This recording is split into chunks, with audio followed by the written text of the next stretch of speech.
A body starts at x equal to x naught at t equal to 0। एक body ने x equal to x naught से start किया t equal to 0 पे with initial velocity v note.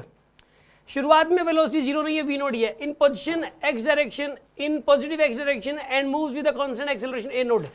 a note से body move कर रही है, कौन सा ग्राफ सही है? सुनिए आप, अगर एक body constant acceleration a note से मूव कर रही है तो देखो इसके अंदर मैं एक बार ऑप्शन तो देख ही नहीं रहा, मैं एक बार वैसे डिस्कस कर रहे हैं कि कैसा ग्राफ बनना चाहिए। एक बार हमें ना जनरली क्या रहता है कि बॉडी t इक्वल टू 0 पे x इक्वल टू 0 से शुरू करती है और इनिशियली वेलोसिटी भी एक बार 0 मान लेते हैं, तो ग्राफ कैसे होते हैं? ठीक है, मैंने आपको क्लास में यही बताया था। एक बार t इक्वल टू 0 पे x इक्वल टू 0 पे मान लेते हैं बॉडी, और t इक्वल टू 0 पे वेलोसिटी उसकी 0 मान लेते हैं, ठीक है ना। तो इसके अंदर काम करते हैं हम लोग, इसके अंदर जो है इसके अंदर काम करते हैं। इसका ग्राफ कैसा होता है? पहले तो ये ग्राफ याद रखो। देखो इस क्वेश्चन को करने से पहले जो चीज़ आपको याद होनी चाहिए, ये एक्स टी ग्राफ है, वी टी ग्राफ, और एक होता है बताइए ए टी ग्राफ, ठीक है, एक ए टी ग्राफ हो जाएगा, ठीक है। इसके अंदर जो है एक्स टी ग्राफ कैसा होता है, मतलब एक बार एक्स इक्वल टू 0 पे मान लो, यहाँ से शुरुआत हुई है, ठीक है ना। तो इसके अंदर क्या होगा बताइए, एक्स टी ग्राफ का जो स्लोप होता है उससे क्या मिलती है? वेलोसिटी। और वेलोसिटी यहाँ पे बढ़ रही है, अगर कांस्टेंट एक्सेलरेशन हो तो वेलोसिटी बढ़ रही है मतलब स्लोप बढ़ेगा, स्लोप पॉजिटिव इंक्रीजिंग होगा।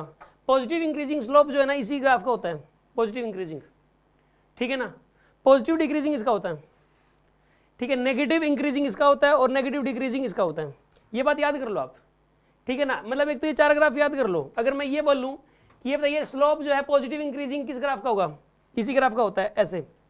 पॉजिटिव कॉन्स्टेंट इसका होता है, पॉजिटिव डिक्रीजिंग इसका होता है, ठीक है। नेगेटिव कांस्टेंट इसका होता है, नेगेटिव इंक्रीजिंग इसका होता है, नेगेटिव डिक्रीजिंग इसका होता है। समझ में आ गई बात आपको? ऐसा होता है इसके अंदर। एक बात बताइए आप, यहां पर ऐसे ही है, इसके अंदर एक बात बताओ आप मुझे, इसमें अब पॉजिटिव इंक्रीजिंग है, पॉजिटिव इंक्रीजिंग ग्राफ ऐसा आएगा इसका, एक्स टी ग्राफ। तो we T graph velocity constant है, मतलब वेलोसिटी इंक्रीजिंग है ना, तो वेलोसिटी वी टी ग्राफ का स्लोप क्या देगा? एक्सेलरेशन। एक्सेलरेशन खुद क्या है? पॉजिटिव कांस्टेंट है, एक्सेलरेशन कांस्टेंट है ना यहाँ पे, पॉजिटिव कांस्टेंट, ऐसा आएगा ऐसे ग्राफ। और ए टी ग्राफ ऐसा आता है। ये बात आपसे याद कर लो, तो जैसे मर्जी कर लो। एक बॉडी अगर कांस्टेंट एक्सेलरेशन से जा रही हो तो एक्स टी ग्राफ ऐसा बनता है, वी टी ग्राफ ऐसा बनता है और ए टी ग्राफ ऐसा बनता है। ये बातें याद कर लो आप। ये तो थी जनरल डिस्कशन। लेकिन अब इसने बोला कि बॉडी टी इक्वल टू, अब उसने ग्राफ कौन सा पूछा? We T graph.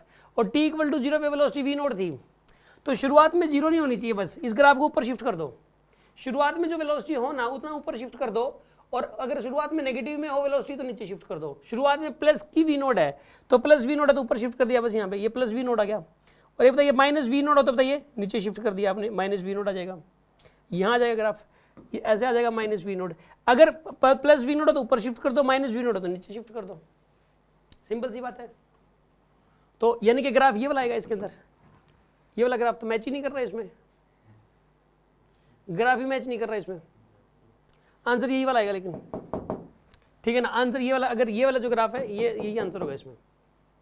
बात समझ में आ गई होगी आपको? कोई डाउट है किसी के मन में?